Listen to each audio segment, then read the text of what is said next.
इसलिए कह रही है मुझे वोट दो, क्योंकि दीदी को मालूम है कि मुसलमान की वोट अगर ये बीजेपी में चले जाए, दीदी को जो है ना झुनझुना बजाना पड़ेगा, डुगडुगी बजाना पड़ेगा।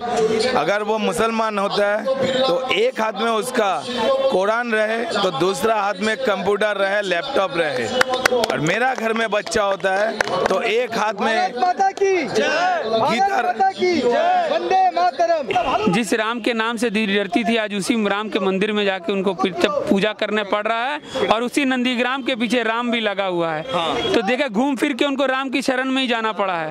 तो राम जी उनको माफ करने वाले नहीं है। ये जो बोलते कि बीजेपी वाले आने से मस्जिद में ताला मार देंगे, ये मस्जिद की माई के उतर जाएंगी, अजाने नहीं होगी, नमाज नहीं होगी, ये सब झूठ बात है सर, कहीं ऐसा नहीं है। इतना दिन हम लोग सुनते आ रहे थे कि बीजेपी वाले दंगेबाज है, बीजेपी वाला मुसलमान का एंटी है। तो जो सामने है वो तो आपको दिखाई दे रहा है। आज पूरा भारत में 14 राज्य में बीजेपी अपना प्रतिनिधित्व कर रहे हैं। और उससे भी अच्छा है कि मेरा बगल में देखिए भाई खड़े हैं, वो भी अपना कंधा से कंधा मिला के। उनका अभी जो हालत है वो अपना खुद का साया को भी विश्वास नहीं कर पा रहा है। नहीं तो एक मुख्यमंत्री कहता है कि मुझे 200 सीट चाहिए। क्यों 200 सीट चाहिए?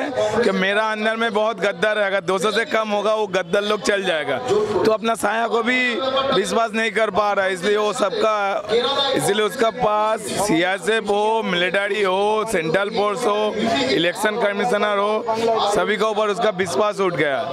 आप उसका खाली 1.5 आदमी का, मतलब 1.5 आदमी का ऊपर विश्वास है। एक उसमें है फिरहाद हकीम और 0.5% है उसका भतीजा, बेटा की भतीजा, वो और कोई नहीं। अम्फान का पैसा आया, वो भी पंचायत घर का एक ही सदस्य को 4 बार मिल गया। 2019 में बुलबुल तूफान भी आया था। तूफान में जो पैसा आया, जो अकाउंट में पैसा आया था, ये लोग तो उन लोग ने ही बोला है कि नहीं, गलती से नाम लिख दिए थे। तो भाई गलती से टीएमसी वालों का ही नाम लिखा है, गलती से पैसा वालों का घर में पैसा चला जाता है। ये तो जो प्रूफ है उन लोगों ने खुद दे दिया है। परिवर्तन होना कितना जरूरी है? परिवर्तन सबसे ज्यादा जरूरी है, सबसे ज्यादा जरूरी है। जरूरी इस कारण है कि 34 साल हम लोगों ने देख लिया वामफ्रंट को, 10 साल देख लिया टीएमसी को। और आज सबसे जरूरी ये है हम लोगों का नहीं, सबसे ज्यादा जरूरी है हम लोगों का नेक्स्ट जनरेशन के लिए। क्योंकि हम लोग चाहते हैं आज भैया का बेटा हो, बेटी हो, या मेरा बेटा हो, बेटी हो, अगर वो मुसलमान होता है तो एक हाथ में उसका कुरान रहे तो दूसरा हाथ में कंप्यूटर रहे, लैपटॉप रहे। और मेरा घर में बच्चा होता है तो एक हाथ में गिटार, वंदे मातरम, एक हाथ में गिटार रहे, एक हाथ में लैपटॉप रहे, एक हाथ में कंप्यूटर रहे। अगर वो क्रिश्चियन होता है तो उसका एक हाथ में बाइबल रहे, एक हाथ में कुरान रहे। ये हम लोगों के लिए तो सबसे परिवर्तन का मेन कारण है नेक्स्ट जनरेशन के लिए। दीदी तो बोलती है बीजेपी हिंदू मुसलमान कराती है, मुसलमानों को खतरा हो जाएगा, दीदी बोलती है ऐसा। तो एक शायरी बोले, अगर आप इजाजत देते हैं तो बोलते हैं। एक शायरी बोले तो भैया आपको देख रहे हैं आप हिंदू मुसलमान एक साथ खड़े हो, बीजेपी के यहाँ पर सभा चल रही है। तो हम कहते हैं, कोई कहता है बीजेपी आ रहे हैं मुसलमान खतरे में है, तो कोई कहता है बीजेपी आ रहे हैं इमाम खतरे में है, तो कोई कह रहे हैं बीजेपी आ रहे हैं मजार खतरे में है, कोई कहता है बीजेपी आ रहा है मस्जिद खतरे में है।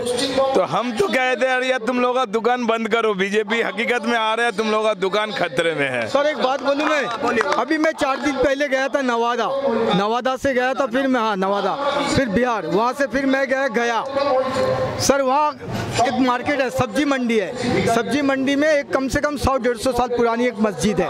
वहाँ माइक भी लगी हुई है, अजान भी होती है और हमने वहाँ नमाज भी पढ़ी। और फिर मैं गया स्टेशन के पास, वहाँ मैं देखा मस्जिद भी है, अजान भी होती है, नमाज भी होती है। ये जो बोलते कि बीजेपी वाले आने से मस्जिद में ताला मार देंगे, ये मस्जिद की माई के उतर जाएंगी, अजाने नहीं होगी, नमाज नहीं होगी, ये सब झूठ बात है सर, कहीं ऐसा नहीं है। कोई मुसलमान अगर कहते हैं मुझे पर्सनली कि आके देखो फलाने जगह पे मस्जिद में ताला मार दिया गया, मैं जाके बीजेपी को क्यों, मैं प्रशासन को बोलूँगा कि आप इस मस्जिद का ताला खुलवा दो। ऐसा कहीं नहीं है। दीदी तो सारे मुसलमानों को एक होने के लिए कह रही है। अरे मुसलमान एक है, लेकिन एक मिलकर मुझे वोट दो। हाँ, मुझे वोट दो, इसलिए कह रही है मुझे वोट दो, क्योंकि दीदी को मालूम है कि मुसलमान की वोट अगर ये बीजेपी में चले जाए, दीदी को जो है ना झुनझुना बजाना पड़ेगा, डुगडुगी बजाना पड़ेगा। इसके लिए वो बोल रही है कि मुझे बीजेपी दे, मुसलमान को वोट दो। हमें पता है अभी रमजान चल रहे हैं, बहुत पावन अवसर होता है,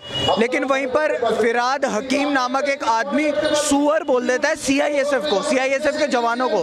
मैं एक बात बोलूं, कोई मुसलमान की किसी भी इंसान को, किसी भी धर्म का हो, उसको तो इतना तहजीब, उनको लिहाज करना चाहिए। इंसान को कैसा सुअर का बच्चा बोले? हम इंसान है ना।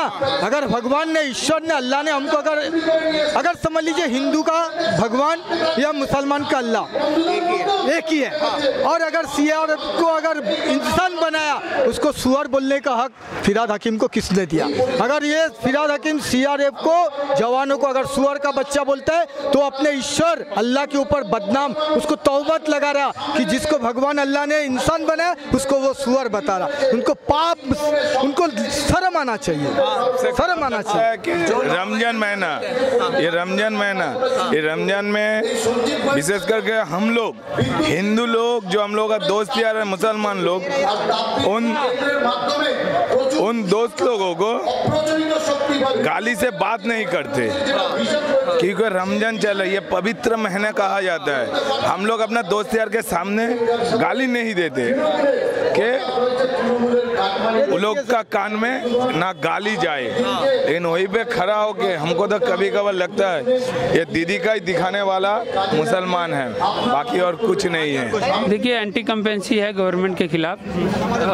जो असल परिवर्तन बंगाल की जनता चाहती थी, वो परिवर्तन 11 सालों में हुआ नहीं है। तो इसीलिए बंगाल की जनता ने ये फैसला कर लिया है कि एक बार बीजेपी को मौका दिया जाए। मौका देना चाहिए। हाँ जी, देना चाहिए। मेरे टीएमसी ने 10 साल के कार्यकाल में कुछ करा है यहाँ पर? कुछ नहीं किया। देखिए, जिस 35 साल के राज्य को एक डेवलपमेंट का मुद्दा लेके ममता बनर्जी ने आंदोलन करके 35 साल की सत्ता को जो हटा करके सत्ता में आई थी, उसके बाद कुछ नहीं हुआ है, कुछ नहीं हुआ। आप देखिए, आप ना यहाँ इंडस्ट्री है, ना यहाँ कोई इंफ्रास्ट्रक्चर है। आज यहाँ बीएड का पढ़ाई करने के लिए भी लोगों को बाहर जाना पड़ रहा है। और आपने देखा ही है कोविड के टाइम कितने आदमी बाहर से आए हैं। तो ये सबसे बड़ा एग्जाम्पल है कि हमारे यहाँ पर एक जो कर्म स्थान है वो नहीं है, इसी लोगों को यहाँ से बाहर जाना पड़ता है।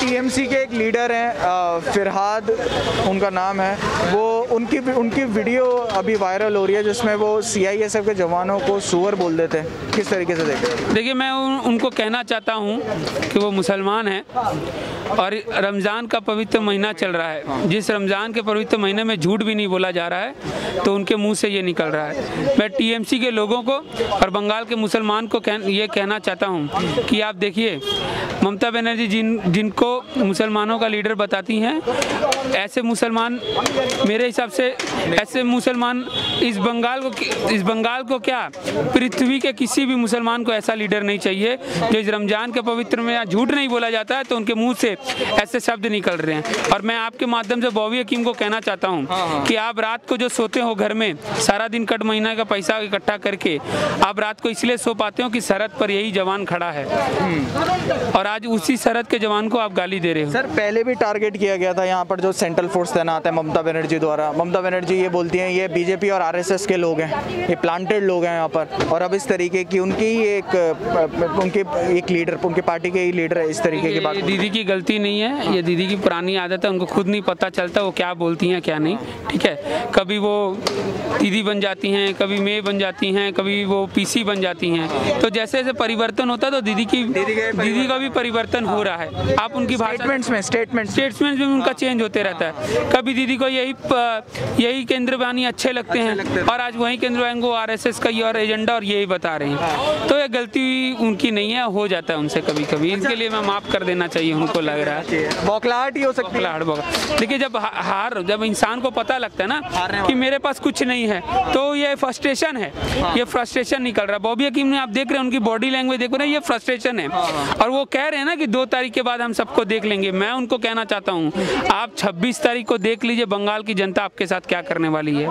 अच्छा, ऐसे क्या मजबूरी रही होगी सर कि दीदी को अपना घर छोड़कर यहाँ भवानीपुर कॉन्स्टिट्यूंसी छोड़कर जाना पड़ा नंदीग्राम लड़ने? ये तो उनका घर हुआ करता था, गढ़ हुआ करता था। 2011 में 72% का ही वोट शेयर था, वो कम करके 42% आ गया है 2019 के बाद। 2016 में 42% हो गया, अब 19 में और घटने वाला है।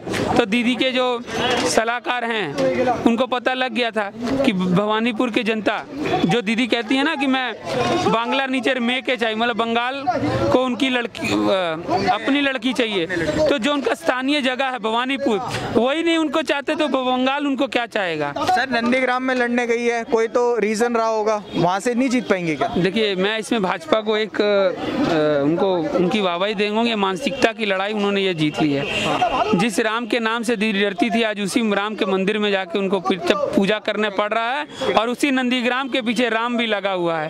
तो देखा घूम फिर के उनको राम की शरण में ही जाना पड़ा है। तो राम जी उनको माफ करने वाले नहीं है। 50,000 वोट के साथ शुभेंदु अधिकारी वहाँ के भूमिपुत्र वो जीतने वाले हैं। सर कितना जरूरी है यहाँ पर परिवर्तन होना? आप कह रहे परिवर्तन होगा, जरूरी है परिवर्तन? भाई साहब आप देखिए गवर्नमेंट की मानसिकता देखिए, गवर्नमेंट यहाँ पे स्कीम चला रही है कि 5 रुपए में हम चावल दाल अंडा ये एक मील दे रहे हैं, ठीक है। तो आप क्यों नहीं यहाँ इंडस्ट्री लाते हो, क्यों नहीं यहाँ पर बिजनेस अपॉर्चुनिटी लाते हो? आप मेरे को बताइए पूरी इनकी जो गवर्नमेंट है, गवर्नमेंट में एक मिनिस्टर इनकी कैबिनेट में दिखा दीजिए जो एक अच्छे बिजनेसमैन को जाके अप्रोच कर पाए कि आप हमारे यहाँ पर आए, क्यों आएंगे? तो आप बताइए जो गवर्नमेंट 5 रुपए में खाना खिला रही है लाइन लगा के लोगों को, तो वहाँ कहाँ वो कैसे डेवलपमेंट की बात करेगी? उनकी सोच ही नहीं है। आप यहाँ बिजनेस लाओ, यहाँ के आदमी काम करे, कमाएं, खाएं, अपनी फैमिली के साथ अच्छे रेस्टोरेंट होटल में जाके खाना खाएं, ये माहौल होना चाहिए। आप कैसा माहौल बना रहे हो दीदी 5 रुपए में? इसलिए यहाँ पर परिवर्तन होना। तो आप एक आदमी की सोच को ही छोटा कर दे रहे हो। जब आपको पता लगेगा 5 रुपए में मेरे को खाना मिल रहा है, 4 रुपए की मेरे को चाय मिल रही है, तो आप कैसे कमाना सोचोगे? तो अब इनकी मानसिकता ही इनका बताती है कि काम करने का स्टाइल क्या होता है।